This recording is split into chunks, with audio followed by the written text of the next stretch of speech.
The dilemma is that since we separated, he has thrived. 2 years ago, I ended my marriage. Nobody did anything wrong. It just fizzled out. And I thought life would be better and easier alone. The split was amicable and he's a great dad to our son. That's nice. The dilemma is that since we separated, he has thrived.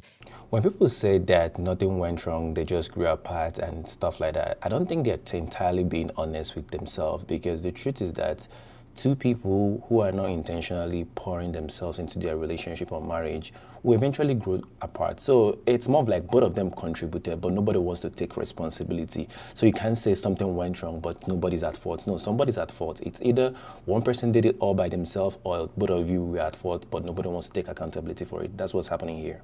He's lost loads of weight, he's got new friends, and he seems happier, healthier, and in a better mood than when we were married.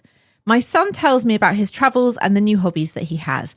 I haven't really moved on since the split. Everything is exactly the same. I just now don't have a husband and all the jobs are on me. I basically feel as unhappy as I did before I instigated the separation.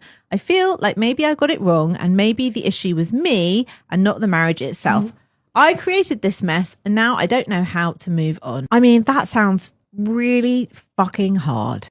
The marriage was never the problem. When people say marriage is the problem, when people hate on marriage so much, I don't understand. The marriage was never the problem. The marriage will never be the problem. It's the person you chose to get into the marriage that could be the problem, or you yourself could be the problem. She instigated the divorce. She wanted to get a divorce because she wasn't happy in the marriage. So, which she defined by, nothing went wrong. But the truth is that a lot of people come into marriage believing that marriage will give them happiness, believing that marriage will take away the loneliness they feel. But eventually when they get into marriage, they discover that they are still lonely and the marriage is not doing all that. You have to find happiness on your own. Your partner is not responsible for your happiness. What they are responsible for is not taking away the happiness or the peace you came into that relationship.